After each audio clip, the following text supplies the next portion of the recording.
All right, welcome to this explainer. If you've spent literally any time scrolling through fitness social media lately, you've probably felt that creeping sense of overwhelm. You know exactly what I'm talking about, right? It's just an endless feed of influencers promising that they have found the one secret exercise, this magical movement that's going to finally unlock massive gains. It is incredibly frustrating trying to separate the actual facts from the fads, especially when you find yourself waiting 20 minutes for a cable tower just to try some weird, overly complicated setup that is supposedly the ultimate way to grow.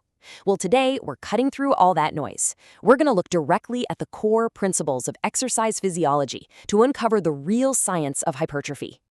I mean, be honest. Have you ever caught yourself getting completely distracted by a clickbait headline? Maybe something claiming that finding the exact perfect angle for a cable fly is an absolute game changer for your chest. It is so easy to fall into this trap, but we really have to ask ourselves, are these highly publicized secret exercises actually killing your gains? By overhyping these complex isolation moves, the fitness industry often distracts us from the fundamental, proven mechanisms of muscle growth. Okay, here's our roadmap for today. We've got 4 main parts. First, the fitness media trap. Second, core drivers of hypertrophy. Third, multi-joint pressing advantages. And finally, building your ultimate routine. Let's get right into it. Starting off with Section 1, the fitness media trap. Look, the core problem we're facing today is that fitness media heavily prioritizes novelty and engagement over solid science. They want you clicking and sharing, and the easiest way to do that is to present something entirely new, even if it's completely unnecessary. But here's a simple, undeniable truth. Muscle fibers don't have eyes. I love that phrase because it perfectly captures the fallacy of the magic exercise. There is absolutely no single exercise that builds muscle faster just because it looks cool on camera. Your muscles literally do not know if you're using a state-of-the-art cable tower, a shiny new machine, or a rusty old barbell. All your muscle fibers understand is mechanical tension applied near the point of muscular failure. That's the whole shebang. That is the only language your muscles speak. So if novelty isn't the answer, what is?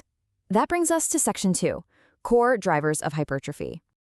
We're going to shift our focus to the actual science now, stripping away the flashy noise to reveal what truly forces a muscle to adapt, recover, and grow.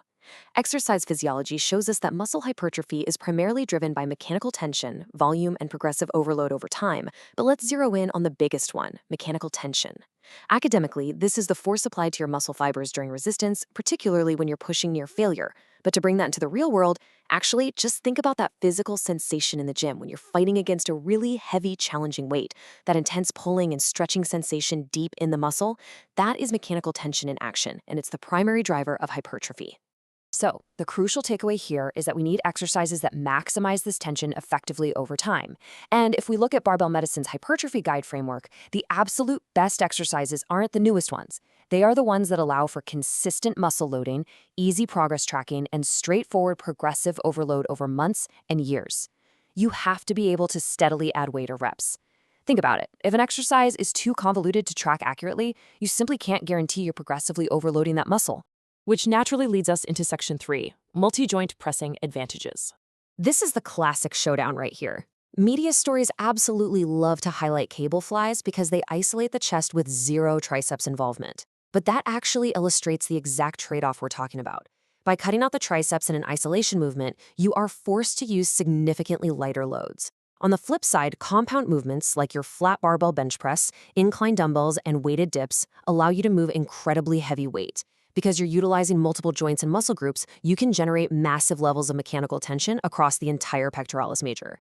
And we can back this up directly with the exercise science literature. Research consistently shows a very strong relationship between your multi-joint pressing strength, like your 1-rep max on the bench press, and your actual pectoral muscle size. Put simply, a stronger press generally equals a larger chest. Outlift's hypertrophy guide summarizes this perfectly, stating, mastering press variations provides the most efficient stimulus for driving structural muscle growth. Efficiency is absolutely the name of the game here.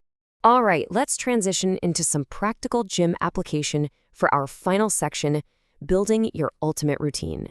Whether you're a day one beginner stepping into the gym for the first time or an advanced lifter with years under the bar, you need to know exactly how to apply this framework to your workouts. So let's break it down.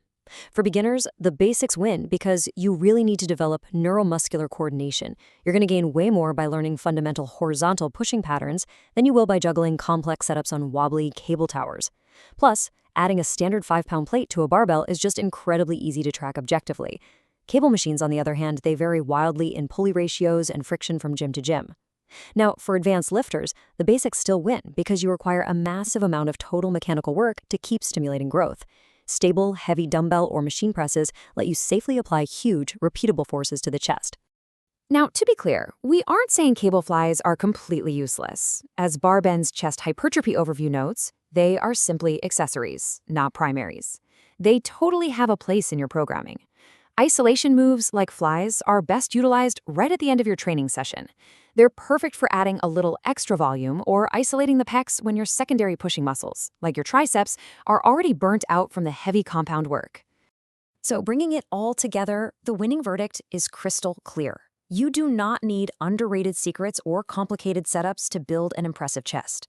The real science of hypertrophy points to a very simple, incredibly reliable solution.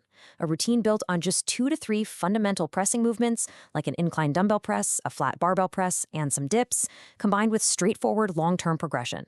This evidence-based approach is going to consistently outperform those flashy, complex cable routines for literally everyone, from total novices all the way to elite lifters.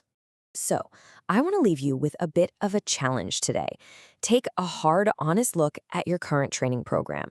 Where are you prioritizing novelty over mechanical tension and progressive overload? What overhyped secret exercise are you going to drop from your routine today so you can cut the fluff, simplify your workout, and get back to the basics that actually drive real muscle growth? Thanks so much for joining me for this explainer, and I'll catch you in the next one.